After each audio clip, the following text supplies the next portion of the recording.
which is about a number of European projects.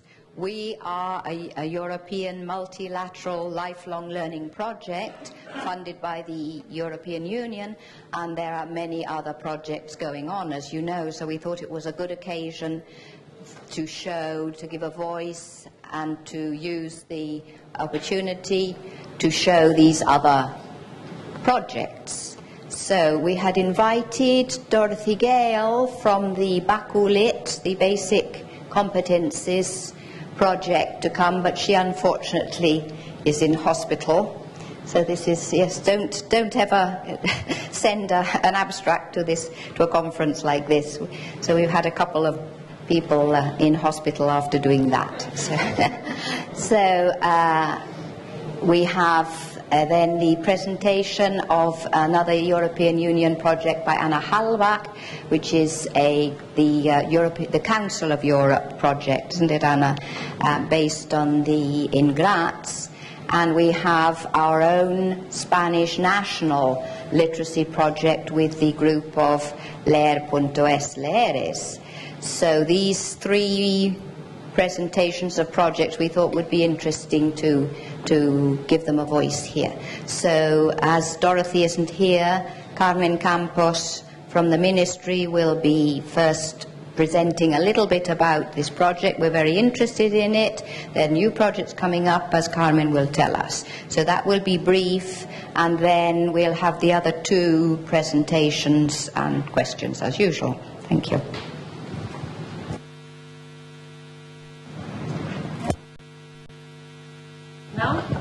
No?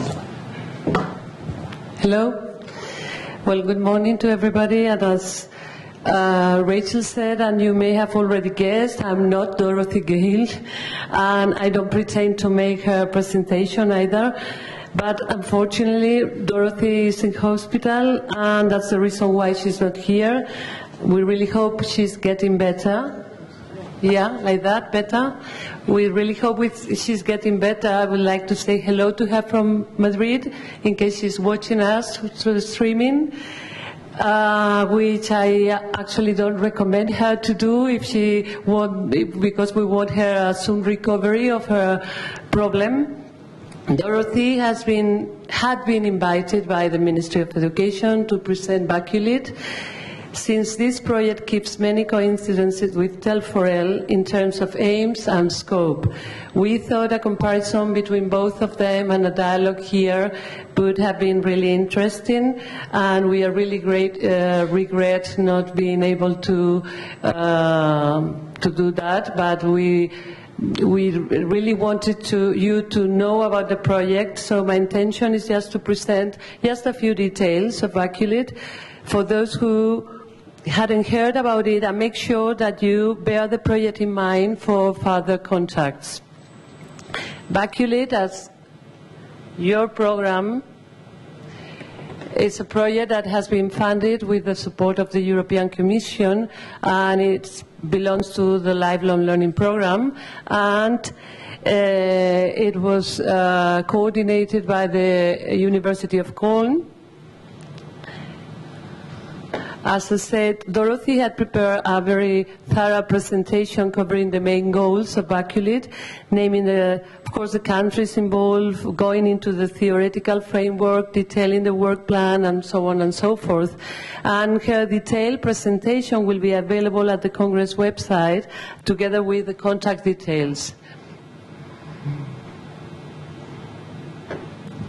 So, as you can see, Bakulit's main objectives are very attractive for all of us and of our interest, because what they have pretended in these last 2 years is to design, well, they have done actually, not pretended, they also have carried out, they have designed, implemented and evaluated a basic curriculum for content area teachers. That's to say, to find out which would be the knowledge base which teachers should have. We all listen to this idea of we are all literacy teachers, and the Scottish colleagues this morning were talking about geography teachers and how when it comes to actual training of teachers is not that easy, and all the problems that this idea of having literacy across the curriculum involve. So the project is exactly on this. The main interest goes to implement and also to select which would be a realistic curriculum for teaching literacy to content teachers. Also, once developed this curriculum, they have also thought about how such curriculum can be made into classroom practice, how can be implemented into the practice, and then how to qualify teacher trainers in order to control baculate quality standards. So they've done quite a lot of work, as you can see. So this has been done by a team formed by 27 members from 10 universities in 7 countries: Portugal, Hungary, Netherlands, Norway, Romania, Sweden, Germany, coordinated by Professor Christine Garb from Köln University in Germany, and the support of 2 American experts in content literacy. So you can see that the project bears quite a few similarities to your project, your Telcon.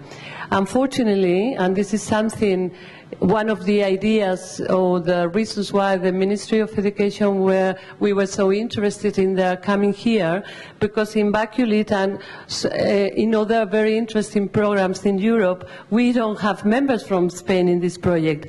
So we wanted them here today and wanted help them disseminate the project among our teachers and colleagues from Spain. Baculate is specially focused on adolescents and deals with hot issues already mentioned here. Maria Jose Navas yesterday, and also Liliana mentioned about boys motivations towards reading. This has been one of the main focus in Baculate program. And to add, it's important to add that this project comes from a former project specifically devoted to adolescents' literacy problems, which included several publications and several websites. So more specific outcomes can be found on this project web, and that is about it. I just wanted to make sure that you paid attention to this very interesting problem, and I think that the Baculate team is also, I mean, I really feel sorry I myself have not met Dorothy, because you know, most of you know, I'm sure, that there is this literacy network project which is just bound to start in the European, supported by the European community, and it's putting together lots of literacy programs around Europe, like 60 to 70 organizations might be forming part of this program, and this team from Baculate, they have been in the organization of one of the bids that hopefully will succeed as the literacy network, and we'll know about it in probably next month or in a couple of months. Thank you very much for your attention.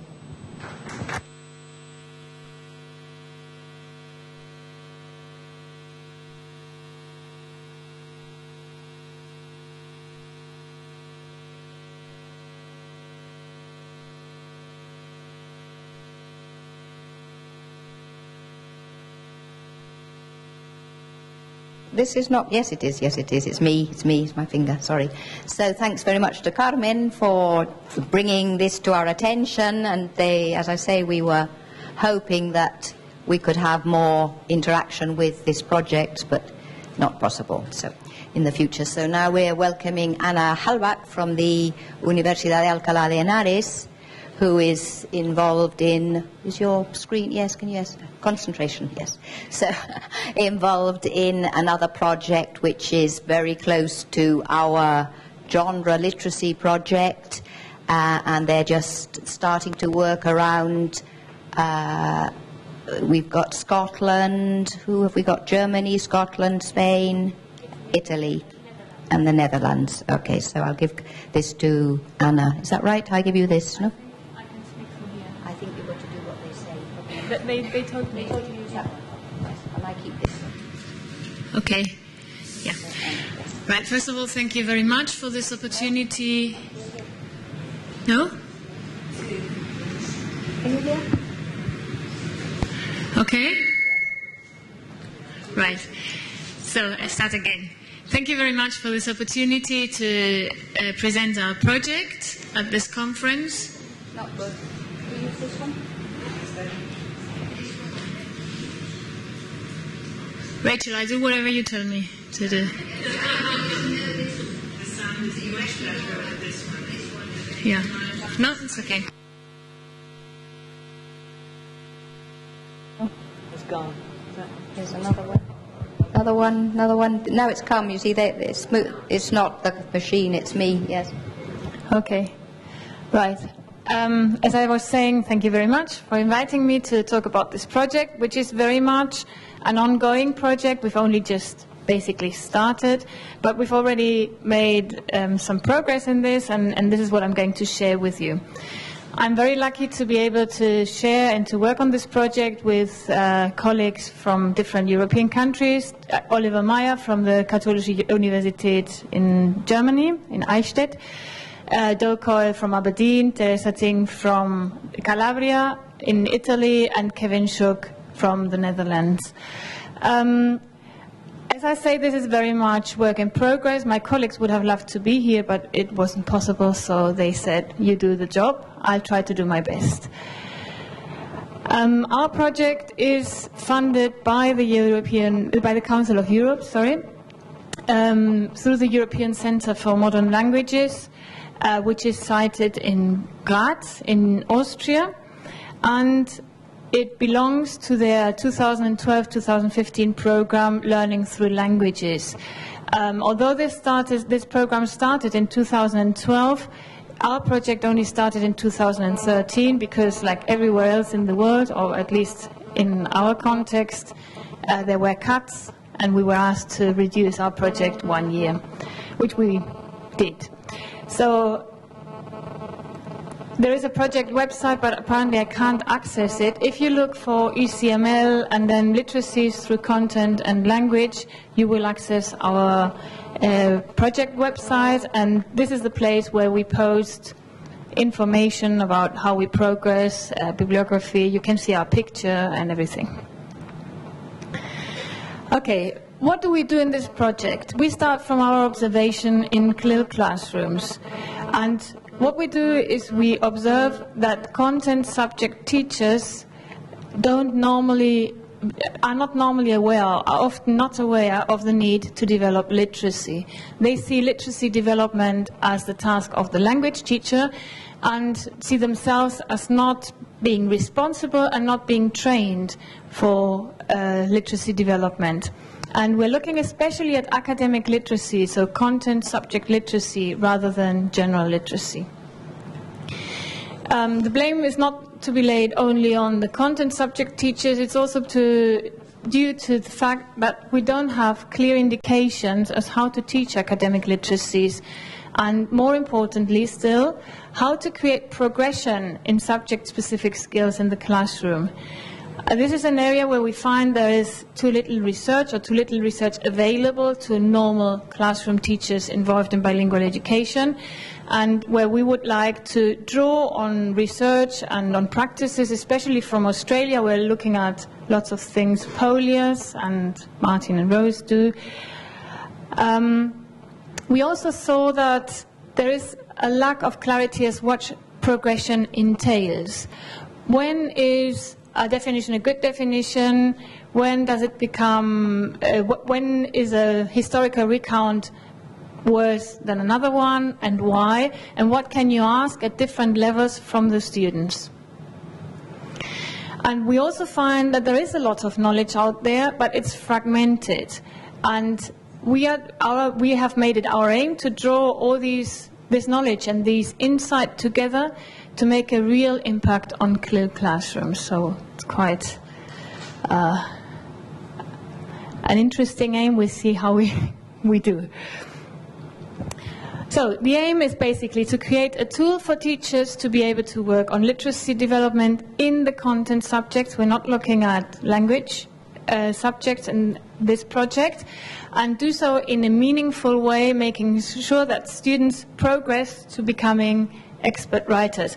I've highlighted the three most important concepts for me: the content subject, that it has to be meaningful, and that there has to be a progression, because very often we seem to be going round in circles and not making students progress enough. I'm going to talk very quickly about the structure of ECML projects, which I think is quite interesting and unusual, at least for me. From my previous experience, I never had the opportunity to work like this.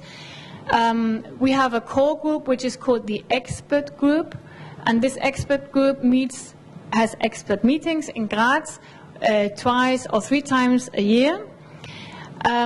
This is obviously the core team that develops the whole idea, but then we can count on experts, which I call experts, which is called the network meetings, and for this we have the collaboration of people like Rachel Whittaker, and Ana Linares, also Roy Lister from Canada, and so on. We are able to invite outside experts in the field to come and look at what we're doing and to suggest improvements and suggest ways of going forward, of moving forward.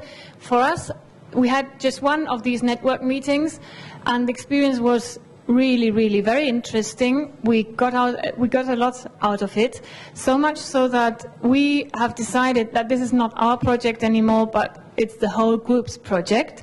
And we created what we call a group manifesto, which is up on the web. You can take a look at it. We also do, towards the end of the project, we do a workshop which is intended to disseminate all the findings, and this is an invitation to everybody who is interested to sign up for it, because you can express a wish to participate in this by going to the website and clicking on the appropriate site, and then the local authorities, the local representatives of the ECML will make a selection of participants. I think the size of the workshop is about between 30 and 40 participants, and it's 2 or 3 days working on what we have produced to then be able to take it into the classrooms. So I think that the idea behind these ECML projects is a really interesting one. Okay, as I said, we want to look at literacy practice, and one of the ways of looking at literacy practice which we found very useful is this one, which distinguishes between basic literacies, transdisciplinary literacies, and disciplinary literacies. Basic literacies are what we are taught in our language arts classes, in our mother tongue classes or foreign language lessons, which is the basic literacy. Not basic because it's easy, but basic because it's not subject specific. Okay? I've given you an example. There's lots of material up on the web. There's no problem for teachers, although we just heard that teachers don't receive continuous training in this. But there is a lot of material available for these language teachers to use in their classrooms and to make sure that their students are progressing. Transdisciplinary literacies can also be found on the web, and very often this is what CLIL people do. Okay, this is halfway between basic literacy and disciplinary literacy. Some specific vocabulary goes in there, some specific language functions and so on, but there is no literacy development as such. It's not the text we're looking at, it's like the elements that go into the text that are being looked at. And therefore, we are looking at disciplinary literacies because we haven't found a lot of this anywhere available for the CLIL teachers. So what do we do? The first stage, and this is where we are at really, is that we have tried to make sense of what it means to develop disciplinary literacy. And of course, the starting point for the disciplines, for the content subject, is the content. It's the conceptual, the concepts that students need to learn, the conceptual development inside the content classroom. But also, and intersecting with this is the communication, because that's what we're looking at. This is the literacy part. But we cannot think of one without the other. If there's no content to communicate, the communication might be brilliant. We had an example earlier in room 1 where crocodiles cloned or something like that. It's very nicely said, but this is not true. So we need to have both sides of this in our framework. And when we look at the communication continuum, we use concepts that are around, like style, mode, genre, and purpose, to see what students need to be able to do. Okay? And then this is what we do in a science class. This is what we do in a history class. We organize, we explain, and we challenge science. Okay? History, geography, whatever. It took us quite a while to get to these 4 processes inside the content classroom, because there are different typologies, obviously, and it's difficult to find something that will suit all different ranges of disciplines. For history, the same as for biology, and so on. Okay, and why do we have these circular arrows there? This is what we call the literacy range.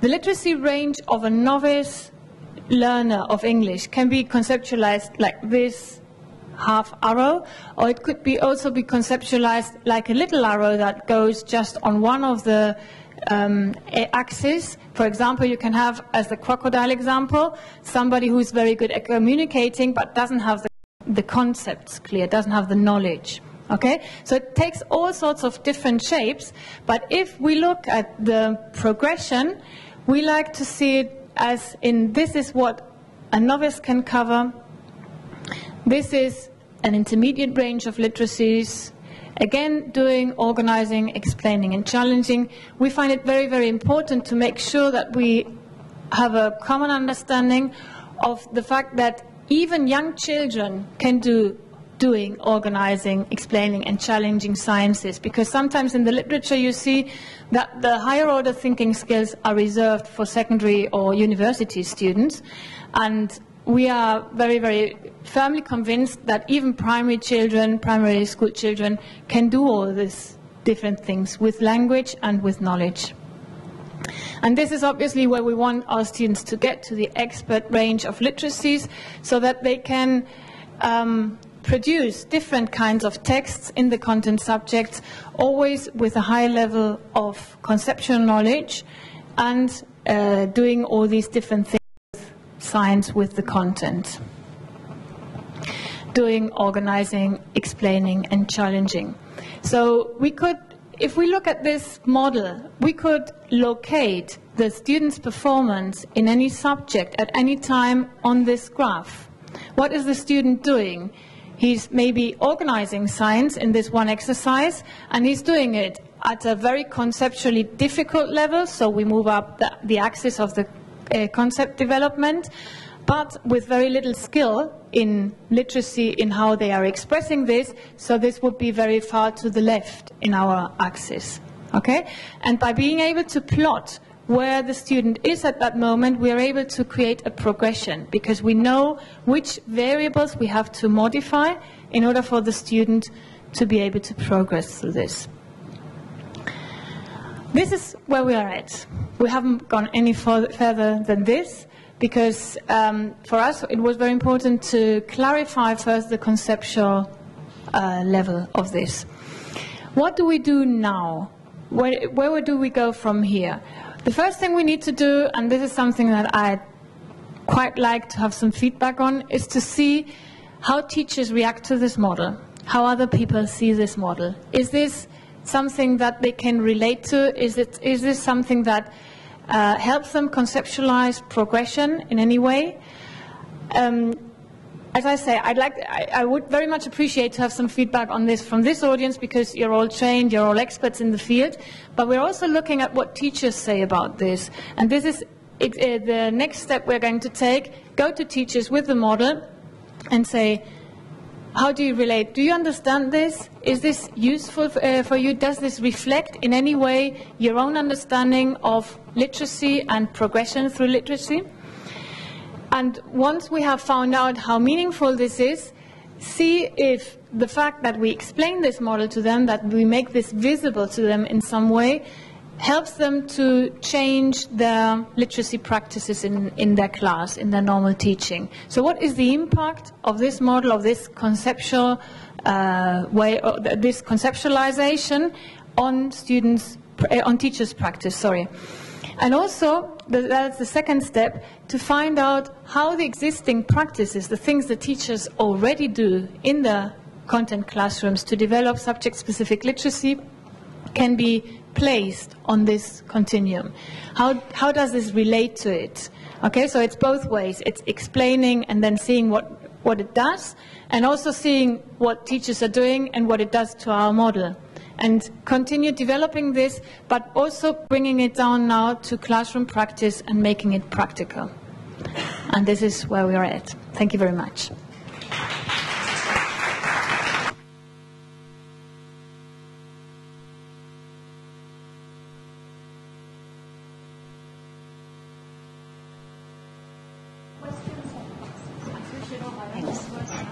Oh, yes. Sorry.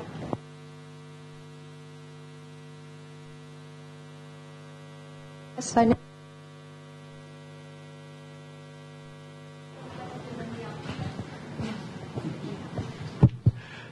You made a distinction towards the end between what someone could understand conceptually and what they could express. How exactly would you go about exploring what they could understand separately from what they can express?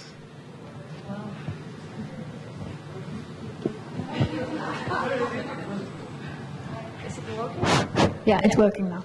Right. I'm not absolutely sure if we understood each other here, but what we want to see is how teachers react to this and how they then bring it into the classroom. And that would be the expression, if I understood you correctly. Yes? I mean, if the teacher understands the concept model. I thought you were referring to students and making a distinction between what they could conceptually understand in the content area and what they could express. And it's a duality that I think is quite pernicious in this kind of research. So I was just asking how you would explore a student's understanding separately from what they can read and write and say. No, I don't think you can do that really. You can only do that in terms of how well they express what they know. Language and thought and knowing go together. You can't separate them.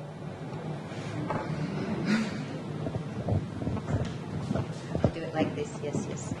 Thank you very much. More questions? So we think about it, give you some thinking time while we have our second presentation, real presentation then, and then at the end maybe we draw together the ideas, things that have come up. No, it was a very simple question. Just where is the manifesto? Where is it? Yeah, if we can give you. Yeah. She's got the microphone. Oh, you got one. It's up on the website. I know, but I wanted to show it to you. I wanted to link up. So send me an email and I'll mail you the link. Yeah.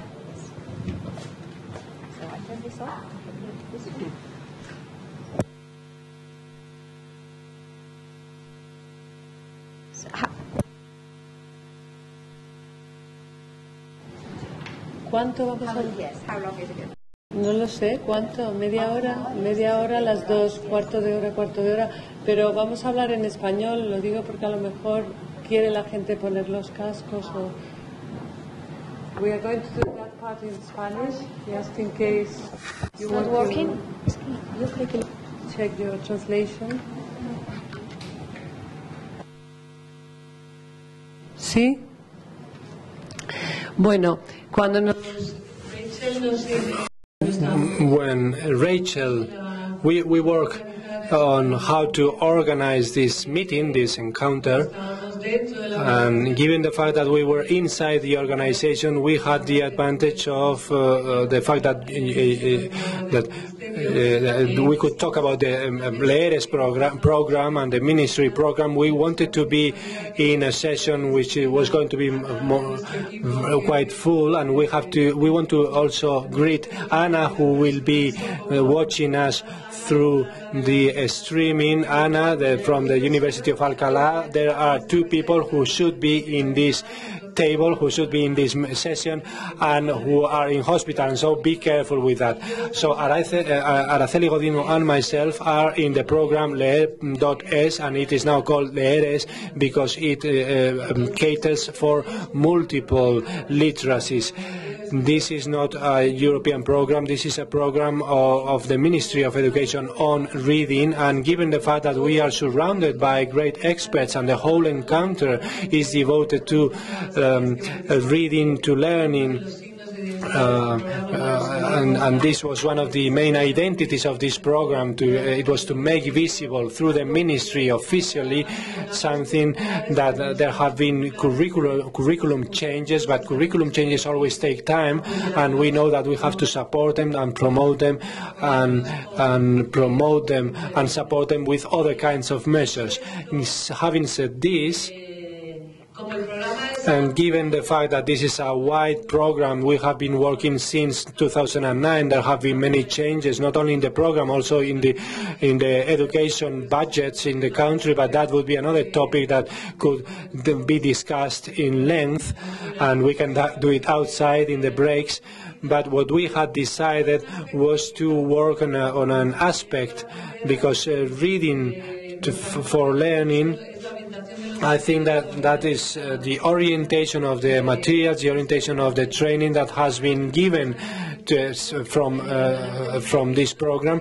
But Araceli and myself had decided that it was more interesting to go have a look at the web page. You can ask me whatever you want afterwards in any of the encounters or meetings that we hold. But we wanted just to point out and to show you three different kinds of materials which could be interesting and which could explain some of the most important characteristics of the program. Those three materials are going to be reduced to two of them, and I'm going to present those I'm the author of, and Araceli hers.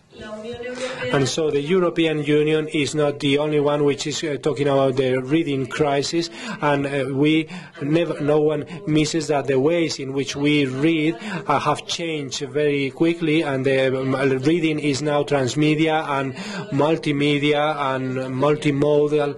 And what is the impact of that in the design of the materials and the training materials that we want to create for our teachers? And we thought that all these kinds of materials have to be present both in what we do in the classrooms and in also reading for pleasure and also reading for learning. And yesterday, I think that Maria Jose Navas was reminding us that reading for learning cannot make us forget that those are two different aspects that have to be worked upon in a complementary way. And so we see that PISA, within the 2009 theoretical framework, incorporate this special piece of work on the individual commitment to reading, what they call in PISA engagement to reading. And that would be a mixture of motivation, attitude, behavior towards reading. And we thought that that was a factor, an important factor, when it comes to incorporating it into materials, into training materials. And that's what we are going to try to give you some brush strokes about. And so we all know that the students have to face tasks which offer them reasons for reading, which are really motivating them to read, and which can turn them into competent readers. So we have lots of evidence on literacy problems, both in young people and also in adults. and in the PIAC they have analyzed all the skills, and there is a lot of knowledge about this. I think this is talking about multiple literacies. We know about the conclusions of the Council of the European Union on multiple literacies, which date back to last year, and we wanted to place these materials in what these reports confirm. These reports confirm that the linguistic communication skill or competency cannot be approached without digital competency, without media competency or informational competency or multilingual competency, that literacy is multiple in some way. And we think that this is appropriate when we're talking about reading for doing, about reading for when with motivating adolescents to read, because many times we work when they are already working with the text, we try to improve how the functional grammar helps us to improve the whole rhetorics of the whole knowledge of the rhetorics of the text itself, and that can help us to improve the understanding in the end. But we think that it is also important that there is a previous step, which is that the students should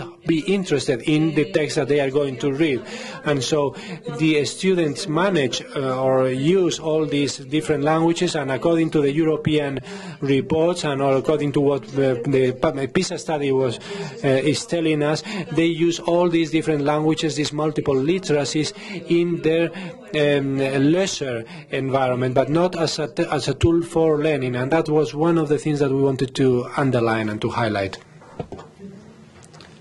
I'm sorry? Yes? Oh.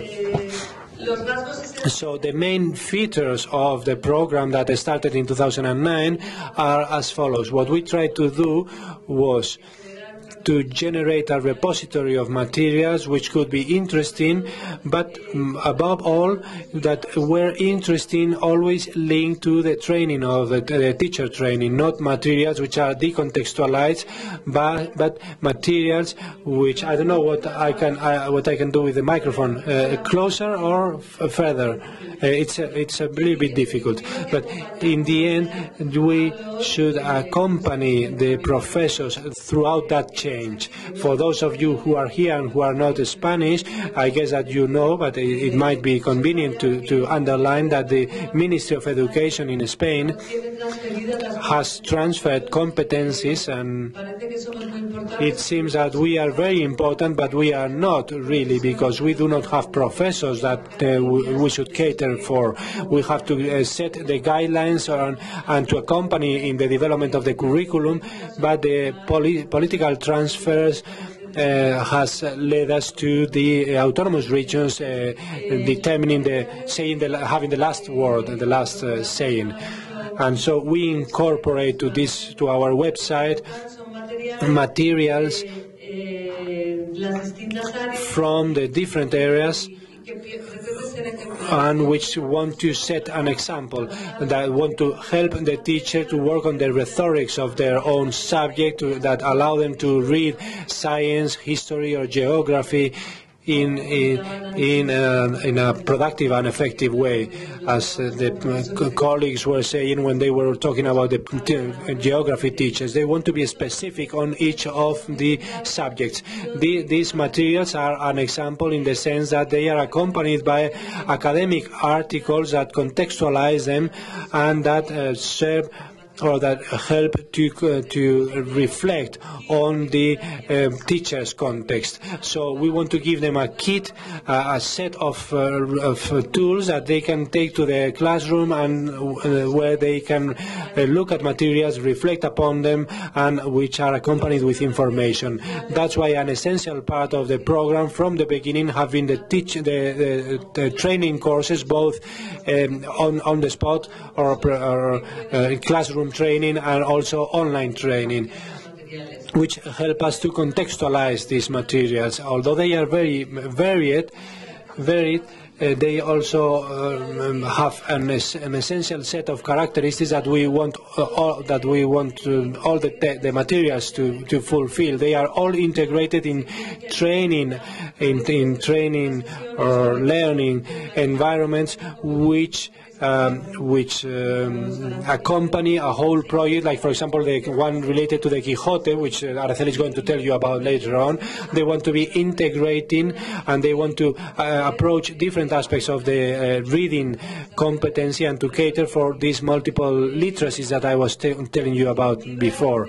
And so in the end they just want to promote critical reading, and they start, in order to do that, they start from different situations. For example, I'm just going to give you an example, which is the one I'm going to tell you about, and then Araceli will tell you about hers, which is a whole campaign, and it is good to say a campaign because it's an advertising campaign. It's a whole work on advertising. These materials were designed to work on advertising as a starting point for a critical reading in order to develop creativity. And as Umberto Eco said, and I quote, he greets at the beginning of one of the pieces of materials, the idea is to use the image as a means to provoke for critical reflection and not for hypnosis. And so the idea is that we are hypnotized by image, and why not starting with an image in order to think about it and to get rid of it and to transcend that from the advertising logos to the word logos. We thought that that could be an interesting way to explore through dialogue, which also includes that same word logos. And that's the starting point of these materials, and we are not doing anything new. We've had a look at the materials which could be interesting and which start from that idea of finding a way with adolescents, the 1,000 words which have an image, because they have many images, and we can help them to decipher and to break down the words, which are the words, in order to tell that image. And so there are very interesting examples and very beautiful examples that other institutions, for example museums, are doing with art, for example, in order to increase the levels of literacy, starting with artistic images in order to work with the oral expression. And I would like to highlight an institution like the National Gallery of England. They have very interesting materials. Caixa Forum in Spain, in the teaching department of Caixa Forum, they also work a lot with this, and these are more or less the lines along which we wanted to frame this piece of work. Another interesting aspect of these materials is that, to the extent possible, we try to work on the materials that Ana was going to present, but she couldn't come, with the Institución Libre de Enseñanza, free teaching institution, and the Cervantes Institute, where they wanted to take advantage of the repositories of information that we have now available and which have a high standard of quality in other cultural institutions. And here we reached an agreement with the Cervantes Institute, which has, you know, that the virtual center, they have a repository, a huge repository of information, and sometimes it is poorly used by the students in Spain, and some other people are using it in other countries, and we are not being able to use it as efficiently. They have advertising art museum, and we use 2 rooms of that museum. One about 100 years of advertising in Spain, and another one about the Creators Club annuary. The historical advertising was used to work on the main principles of the image rhetorics, and also as research material for the recent history of our country. As you know, advertising is an excellent material to research the private life or the anthropology of the day-to-day. and to look at the change in values, in stereotypes, and in principles. I don't know how am I doing in time. En secundaria se planteó. In secondary school, we had the challenge of designing an advertising campaign, starting from the analysis of other advertising campaigns, and we propose a creative way of working and a research project and a project of training and teaching between peers.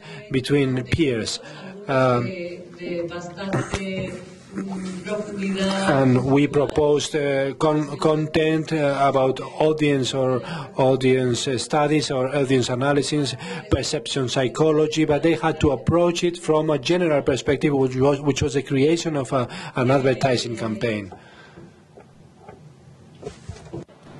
También se aprovecha para hacer una. We also took advantage of the opportunity to reflect upon the contemporaneous or the present culture, the whole patina, the whole advertising patina that we have. That is also very helpful in order to reflect upon ourselves. And what we propose here is to combine what Tisca Lara in this article, which is also in our portal, is talking about activities to develop competencies which are critical in the classroom. The phenomenon of the prosuming. We are all producers and consumers at the same time, and our students are in their day-to-day life, but very rarely are they allowed to be it in the school environment. We want them to improve their communication competencies, and they want to improve. We want them to improve their writing, but we don't provide them with real situations or inspirational situations in order to do that. And with that, I want to conclude this part. After designing this material, we went a little bit further, and this is another aspect that I would like to highlight. And we wanted the students, the university students of the advertising or multimedia degrees, that they would help us to go to reach our target audience and to motivate them for reading, and so that they could reflect on the reasons for reading. We sometimes don't stop to talk about that with our students. So, and what we did was a piece of work with the advertising creators club, and we did a campaign in 20, which is the most widely used media network in Spain. And that was a campaign which was created as a professional campaign, and there was a competition that was won by some students from Barcelona, and we wanted them to reflect. We asked them to reflect on. It seems quite obvious for all of us, but why is it important to be a competent reader? That was a question that we wanted them to reflect upon. The results are very interesting, and they are very self-explanatory, and they give ground to research a lot. The campaign was a success, and the arguments that the 12 or 13-year-old students gave were different, but they are the arguments, and they are very interesting at the same time. And so we are going to have a look at the winning video, but I'm interested in it's quite funny, and apart from that, the students have designed a campaign which mobilizes.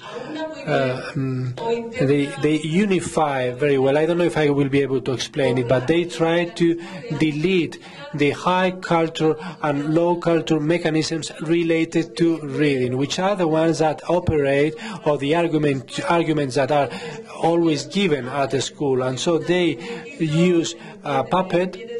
It comes from animation, from it's a chicken spirit, who is a person who deserves our caring, but we have to help him to operate better in life, because he can read very well and he gets into a lot of trouble. That is the starting point that this campaign took.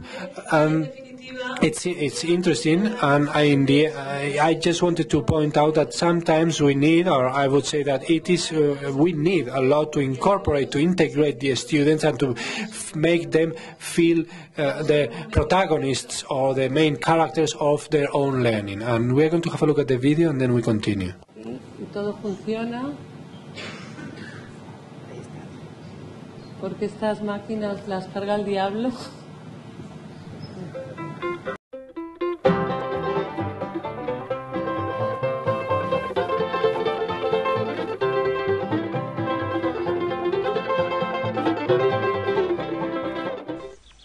Esta es la historia de un pollo que aún no estaba preparado para volar. Alma de pollo y la duda existencial. No tienes ni idea. Le he preguntado a mis padres y me han dicho que eres un osado. Y no, aunque lo parezca, no soy adoptado. ¿Alguna vez has leído algo sobre genética? ¿Sabes lo que es? ¡Pollo! ¡A comer!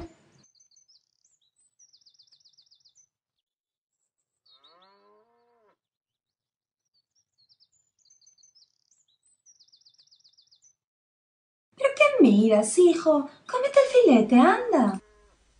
Si leyeses un poquito más, no tendrías estas dudas. Ya, no sé. Sigo dándole vueltas y si oso es un osado, ¿yo soy un pollado? ¡Ay, alma de pollo!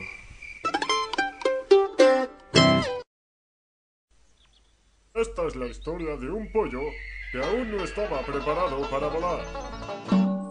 Alma de pollo y la letrita pequeña.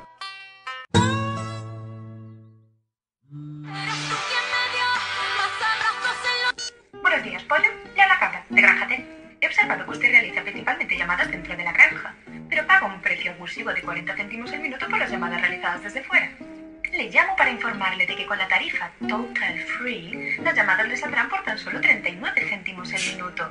Además, activando esta promoción exclusiva, Granja T le regala 100 minutos gratis en llamadas. ¿Gratis? Sí, para apuntarse, tan solo al aceptar las condiciones del contrato que aparecerán en su pantalla.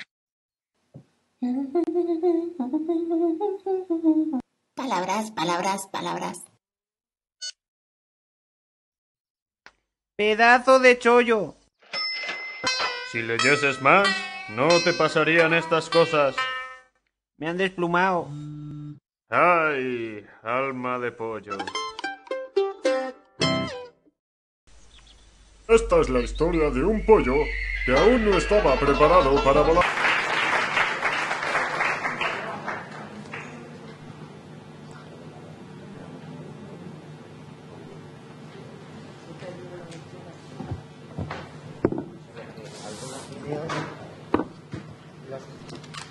Los folletos se pueden repartir, por favor. Hand out the leaflets, please. Can we solve the problem of the sound? Because I am going to use some videos that I need the sound to work properly.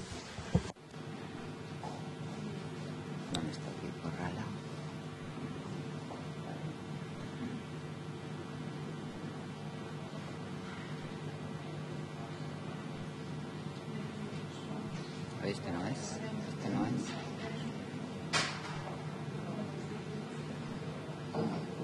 Oye, que este no es. ¿Eso se queda abierto? No, es que es toda la letra. Ah, vale. Sí. Pues que el otro también salía ahí.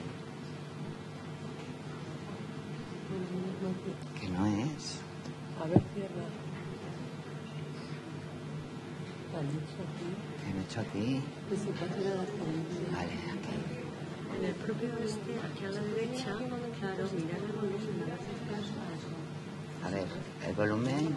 Sí, es que no solamente el volumen de eso, sino el silencio. El volumen es que está muy bajo. Ahí estaba bien.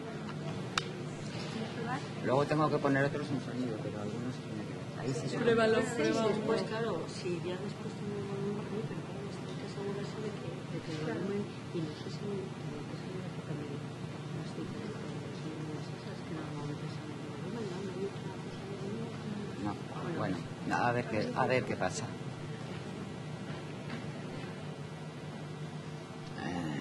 ¿Qué digo? Voy a protegerme al celo.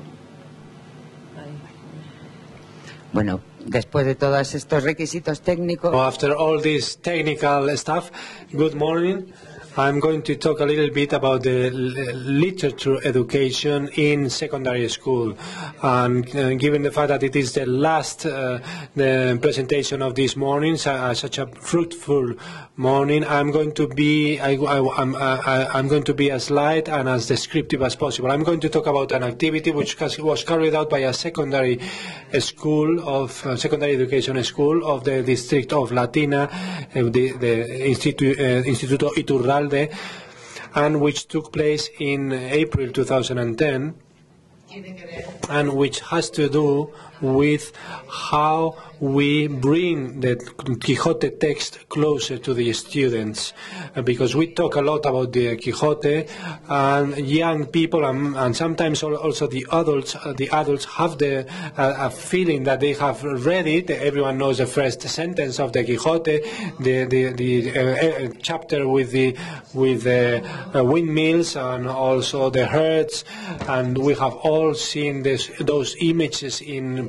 posters and in advertising and in advertisements, but that false perception that we have, that an overload of information about the Quixote makes the students think that they know about it, but it produces some kind of rejection in them. And the adolescents always tend to forget that the world already existed when they were born, and they usually reject all kinds of texts which they feel they are too complex or are written in a language which is not common.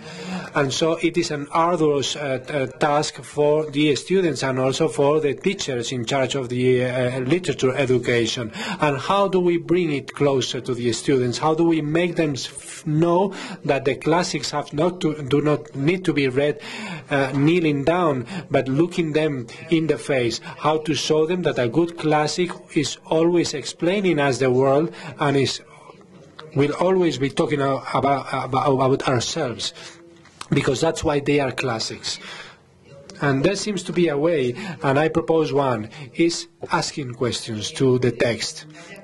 We have to ask it what concerns us about our world, not about the world of the Quixote, but our own world, about the meaning of the studies. The adolescents can ask about choosing a profession, about migration, about this kind of TV, this rubbish TV that we are watching right now, about discrimination, about gender violence. We can ask all these questions to a classic text.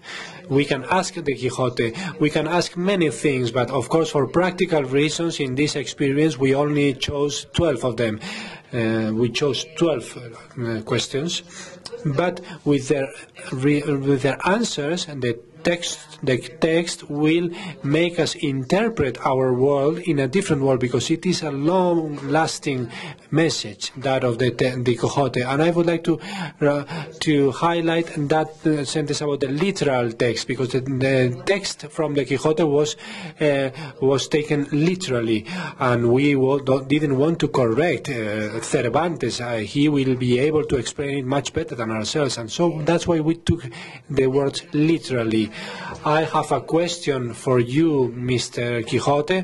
I guess that you will have the leaflets, and I'm sorry for the translation because I cannot translate the Quixote perfectly. But this activity was conceived as a school project. It is a multitask piece of work where we have several disciplines: dance, painting, literature, and so on. And I'm going to play a small trick in order to see whether we can play a video while we explain It won't have sound, I'm sorry, but at the same time I will be explaining what the experience was all about. Aquí. Bien. Pues manos a la obra. So let's go. The students and teachers volunteered to work in this project, and we are talking about a direct participation of 34 students, 18 teachers, 7 different departments, part of the steering committee, retired teachers and relatives from the students. Those were the ones who took part because we also played it and dramatized it. But there were many other people cooperating, either with materials, other contributing texts. There were many people that had to be organized, and there was a lot of enthusiasm in all that. And that's what I wanted to get. Learning through the affective linkage. A lot of enthusiasm was devoted to this, and there was a lot of people when we presented our work in the Ministry of Education, which is this recording here. There were different authorities from the education world, relatives, colleagues, friends, and it was an unforgettable experience for everyone. And also, of course, everyone participates to their own extent, or to the extent to which they agreed and according to their capabilities. But the responsibility was of all of us. We wanted to carry on this project till the end. All of us wanted to do it, and every little task was important for the result to be appropriate. But what was unforgettable was not the result, although it was very important, but the process itself. How, brick by brick, we built a project where everyone had its place. Everyone contributed what they could to the extent of their possibilities and to the extent of their capabilities. Why? Because we didn't choose the most appropriate students or the best students, and we had everyone included. People with special needs, they learned to create templates, and they transferred that to rubber afterwards. The kids from compensatory schools learned to dance or learned to read aloud a complex text in order to be able to understand it, and also to be able to learn to intone and to read it aloud. Other people learn to play music to accompany the exercise, and everyone was going to hang their own copy from the tree of the letters. The students that did the questions adapted them to their own interests. And the teachers contributed their enthusiasm and their effort. The families, there is a grandfather who also did some reading. The clothes, they all had to go dressed in black and white, and everyone contributed. This is just a rehearsal, the recording, and part of the representation itself. And we use different symbols, metaphors, visual metaphors that reinforce the idea that we wanted to convey. The tied ribbons are inspired in a traditional dance where the turning of the dancers interlaces the pole, and with the cooperation of everyone we were entwining around the idea of the Quixote, the music and the letters, the poet. The poet understood as it was understood in the 17th century as a writer, which hangs every red text in order to create a whole which is the text of Quixote as a tree which projects its shade on our culture, the tree of the letters, where we place our texts in order to be in the shadow of Don Quixote, the image of Don Quixote, the painting that is the picture that is painted throughout the project, the process, and also the reading of the different texts, which materializes the text of El Quixote. That retired teacher was a teacher of mine when I was in secondary school, and so 3 different generations of teachers and students were gathered around a single project, which is really beautiful. And so they all coincide with the music and with the development of the music, with very simple dancing activities which any student can play with the instruments that we use at school. And so this learning activity is conceived as a tangram, that oriental game that with the same pieces you can come up with different structures, and that can be exported to other experiences, to other texts and to other contexts. It's a flexible structure that can be adapted to the needs and the characteristics of each educational event. It can be synthesized, it can be modified, it can be reduced, it can be simplified, it can use new technologies instead of drama, for example.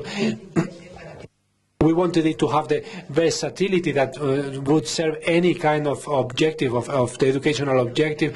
It's like a huge box of pieces of material that can be built in the way that we want or however we decide to. We are going to see a sample of some of the questions, because this is made up of pieces, as I have said, so that you can see the structure of each question and each answer. And I'm going to go back to the PowerPoint. And I think that at some point in time I will find it. Bueno. Perdón, que es que me pongo un poco torpe. I'm sorry, I'm a little bit clumsy with the computers. Bien.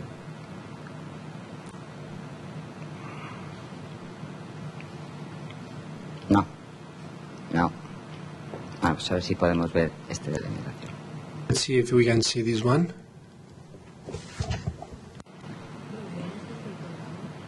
No, es que yo quería que mostrara el vídeo. I just wanted to show the video, but it seems that for some reason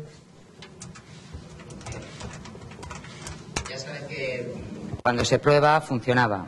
Well, when we tried for the first time, it did work, but now. No sé. A ver. No. Porque funcionaba. Pues me parece que no lo vamos a poder ver.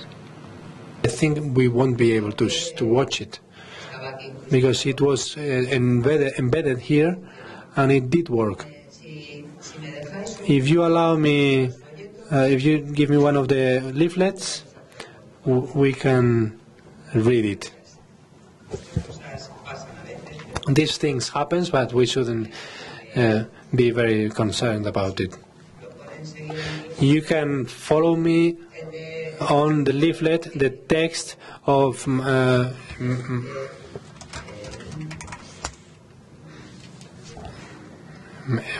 migration, the text about migration. A student from Morocco gets up among the audience. I'm going to tell you because we cannot watch it. Then I will explain where you can watch it, because it has been uploaded to the internet, if the technology works. Mr. Quixote, I was born in Morocco, but I have lived here, number 7, it's a number 7, but I have lived here for a long time. I miss my country, but and although I feel well, I sometimes feel that I want to go back there because I miss you very much. Could you understand my feelings? And then one of the readers, who was ready, that comes out and reads a part from the second part of the Quixote, from the chapter 54, which says, we have included some context as well, between square brackets. When the Moroccans were thrown out of Spain, they left very disappointed because they considered it their country of origin. And once, when Don Quixote found one of his friends, he said to Sancho, wherever we are, we cry for Spain because we were born there, and it is our natural country. We cannot find the well-being until we have lost it, and that's the desire that we all have of going back to Spain. Those who know the language turn back to it and go back to their country, and they leave their families alone because they love it. And that's what we usually say, that it is sweet, the love of our home country.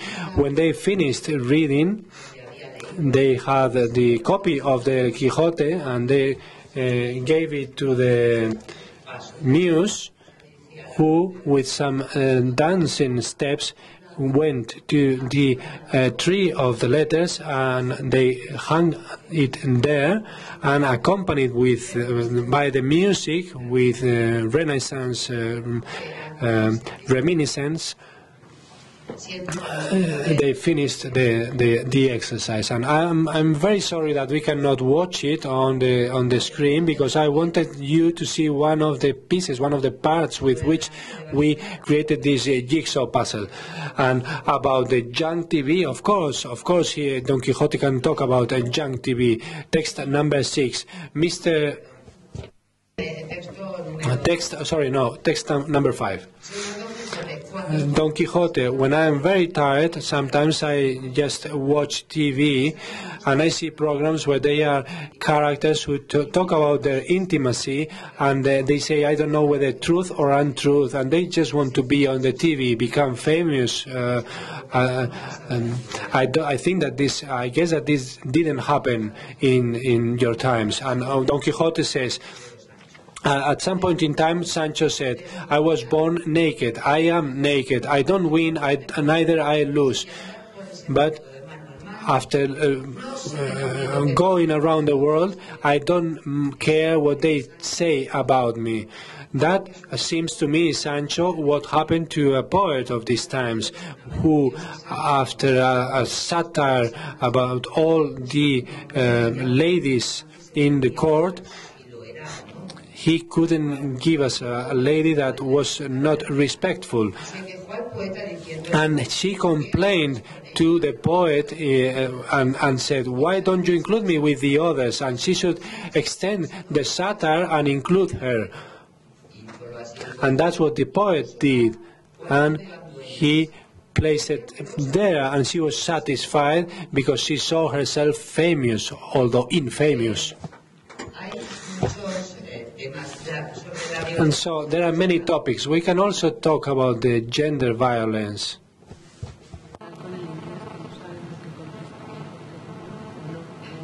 No. Bueno, puesto que no podemos. Okay, given the fact that we cannot listen what Quixote says about the gender violence, but we can read a little bit. Mr. Quixote, number 4, text number 4. There are women who find themselves in difficult situations because they have rejected a man. Some they have suffered aggressions, or they can even die. Do you think that you are forced to love someone just because someone loves you? And he talks about the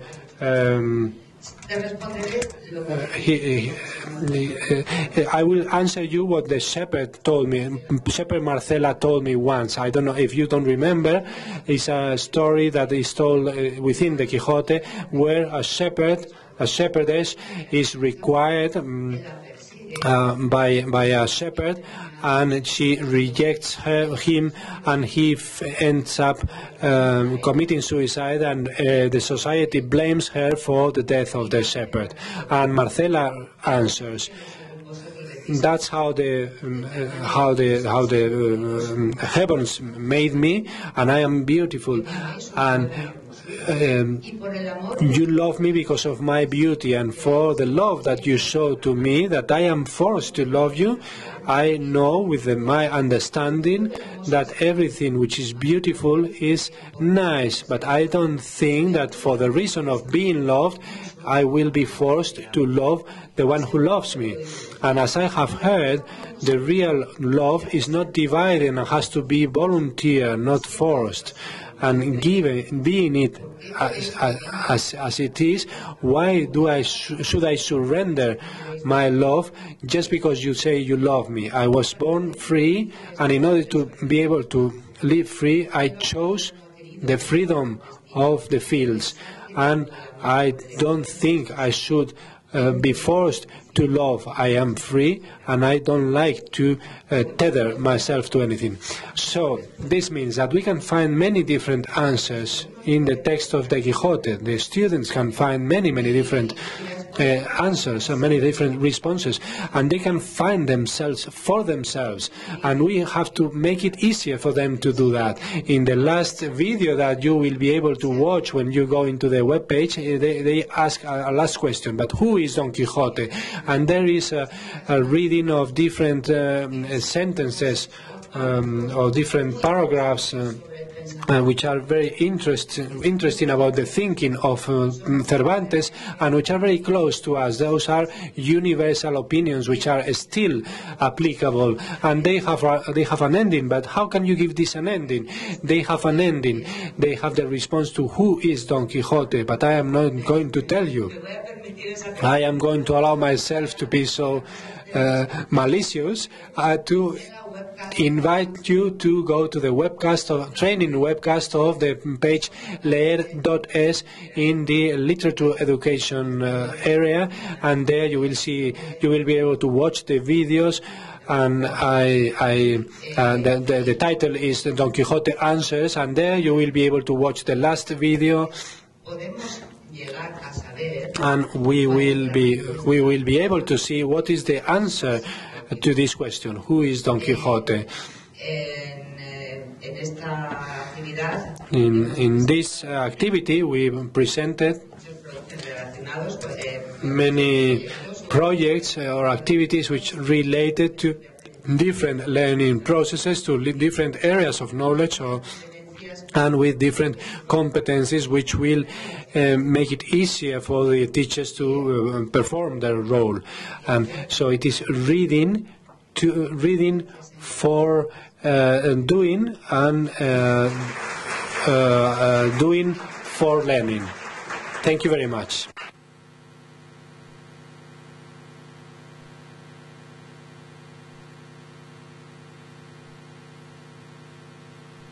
No, it keeps going. That's it. It warms up. It warms up. Okay. Muchísimas gracias. Thank you very much for the pleasure of reading and the difficult task of involving students in activities, reading to do, and I think, making us again aware of how we don't really take advantage, we don't let our students, we repress our students, I think, and we don't give them a chance to show what they can do. So any responses, questions? Sometimes this type of more literary and more emotional approach leaves us all a little bit quiet, but I don't know if anybody would like to say something or make any suggestions, comment.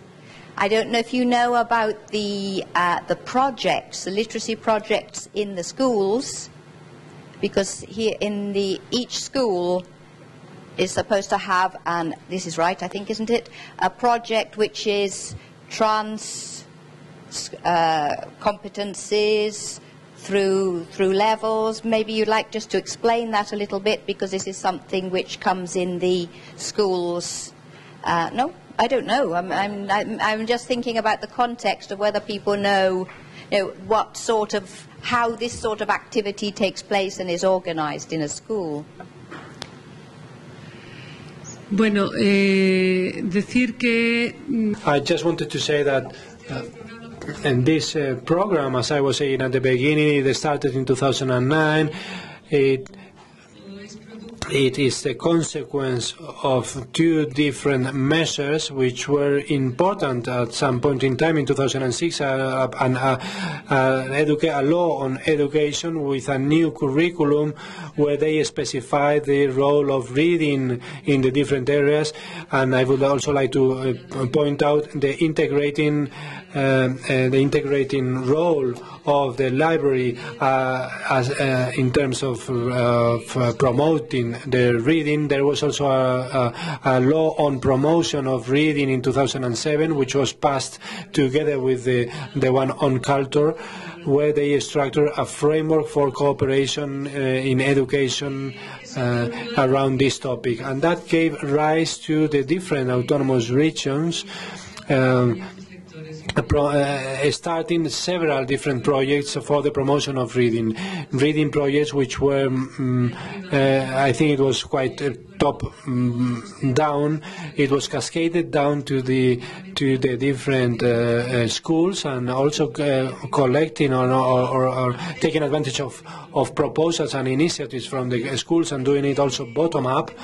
And this program, as I was saying before, has two different bases, two different foundations. One of them is the training itself, and another one is the creation and the development of materials and texts on the part of experts in order to accompany this whole process on. So they are quite complex processes, and here we should have people with a lot more knowledge than myself, people from the autonomous regions who are the ones who have implemented those reading plans, and some colleagues from autonomous regions. I see people from Rioja who did a great work.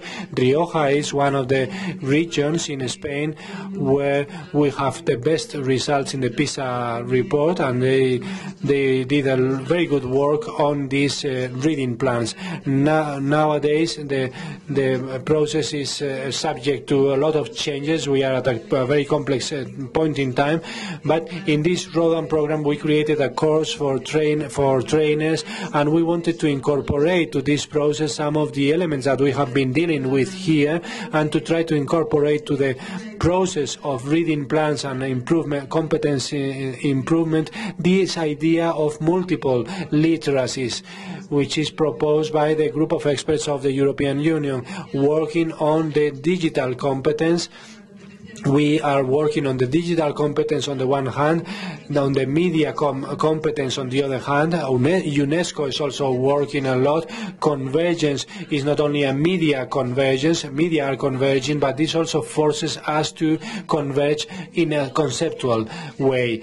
And in this sense, we are involved in that process, and I would like to recommend the last reading plan of the autonomous regions. The one from the Basque Country is very interesting because it goes along these same lines, and we should sit down and start to work, and I would like to insist on this. We should work on the strategic axis of the school library, because they are also going through a whole transformation project, a whole transformation process, and because we are thinking, what do we do with the libraries now? And so they could perhaps gather the project of working in different competencies, working in different media, in different disciplines and environments, and that could help a lot the students. That could give rise to a whole new meeting, to a whole new conference, to this world talk about the plans that have been implemented in the different autonomous regions. And that's why we decided to get out of the script and to talk about some examples that could perhaps enlighten or at least give you an idea, and to invite you to go into the web pages and to read about it. There will be a lot to talk and to discuss about, and we do not have time, and they should be present here in order to discuss this topic because they are the experts. But you can have a look at it in the web page. Okay, thank you very much.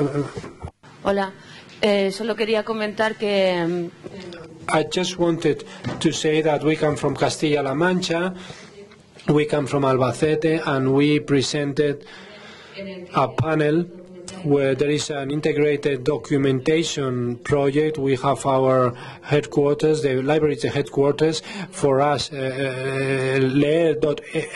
is our benchmark, our reference. This was not prepared. And I just wanted to say that we have in Albacete, in the city, we have people, and also people from the neighboring villages. They come once a month, and we have a group of librarians in the province of Albacete, and we work with them, and we have our Facebook page where we share the materials, and that's the idea. The idea is to work all along the same lines around all the centers, all the schools of Albacete. And every year we choose a theme, a topic, and you can have a look in the web page at the theme or the topic of last year. Every year we choose a different topic, and we are working with that, and you are on top of us, and we just follow your guidelines. Okay, so we will go and listen to your panel. But what you are saying about the project on which you are working right now, given the fact that we don't have Anna here with us, we had thought that my advertising materials, wanted to give a sample, give an idea of why it was necessary to approach that media competence, and we wanted to leave the emotions for the end with El Quijote. And we were also working on how to work in an integrated way on the competence that you have just mentioned, and that's why the information literacy. Right now, we are all very good at managing, and we are very quick at managing all the repositories of information, but we need more than ever the mediating role. Not only the students, but also the teachers need to get training on that. And there, the world of libraries has a lot of knowledge, have been working for a long time on this, and we have to incorporate that knowledge in all this process. And we think that's very important. Well, it's just a poster what we have there. It's not a panel. But in our school we have from kindergarten to adults, and so it is just a luxury to be able to work in this way, in such an integrated way. I also wanted to take advantage of the opportunity to say that I come from Murcia, and my school has participated at the beginning of leer.es. We created those Bibliocañada notebooks, and we have come with a poster with another project that we have created in the library, which is to teach to research. So at every level of the ESO, we teach them different abilities, different capabilities, and I have brought the poster and also the 3 notebooks, the 3 workbooks that we have so far, and you can have a look at it outside as well. I just wanted to say that. Thank you.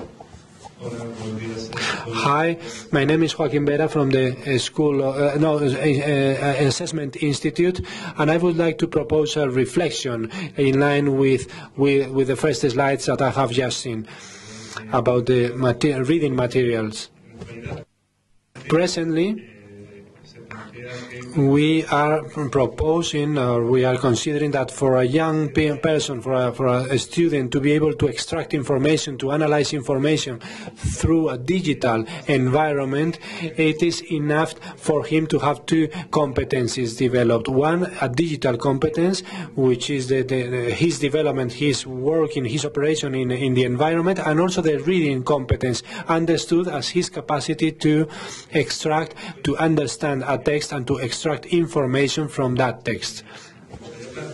I would like to propose or to ask whether you have identified whether there are any intermediate layers, that is to say, whether all the contextual information which is not in the text in a multimedia environment would help the student, or would help the student to get a more thorough comprehension of the text that is being presented to him.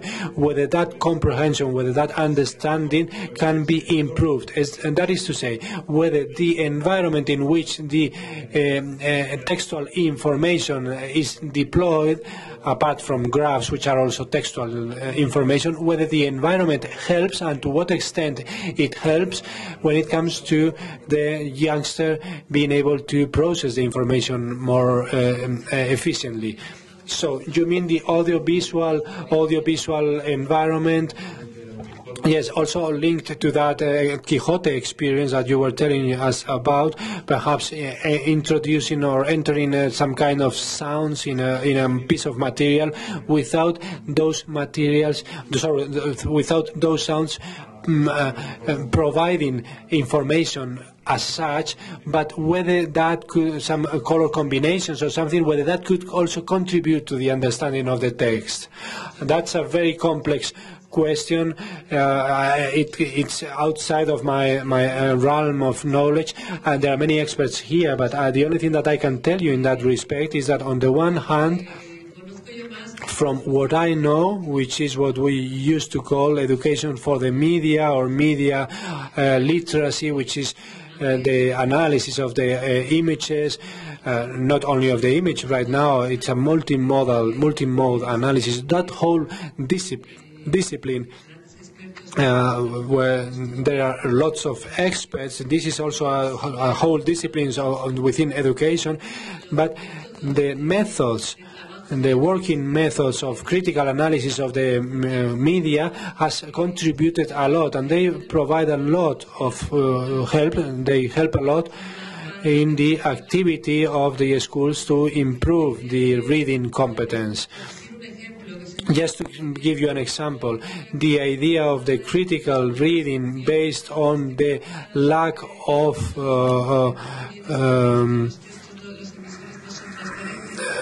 trust in the issuer of the information because they are not transparent, that is also interesting. There was someone this morning who was talking about the classic rhetorics and how that could be, how could we look for interesting translation which have a lot to do with what I am saying. They have a part of relationship with that. To what extent there is a type of visual rhetorics which is incorporated in a world where we have a multimodal environment. I'm very passionate about this, really, but I don't have enough knowledge about it.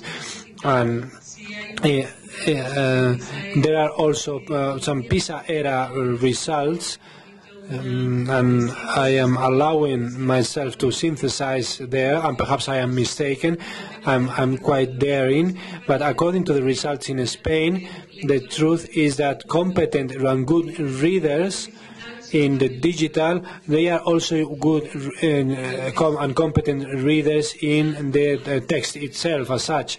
Sometimes the other way around not, because there are readers who, if they don't have daily access to the hypertext, then they may have to read that and to learn that part in order to be able to read in the digital world. But they keep adding, and that McLuhan idea that the technologies are incorporated and are used for our own benefit sooner or later, I think that is reflected, and it is proven in the PISA era results. And I don't want to answer your question because really I don't feel qualified to do it. Good point to stop. I could mention a book by Jim and Claire Painter of images, reading, parents and children reading with textbooks with images. This is all very interesting, this type of analysis and interaction. So, but in any case, I think it's lunchtime. You have lunch in the patio. We hope you will enjoy your lunch. And then there's from 3 o'clock on, down here again to work. Okay. Thank you. Thank you very much.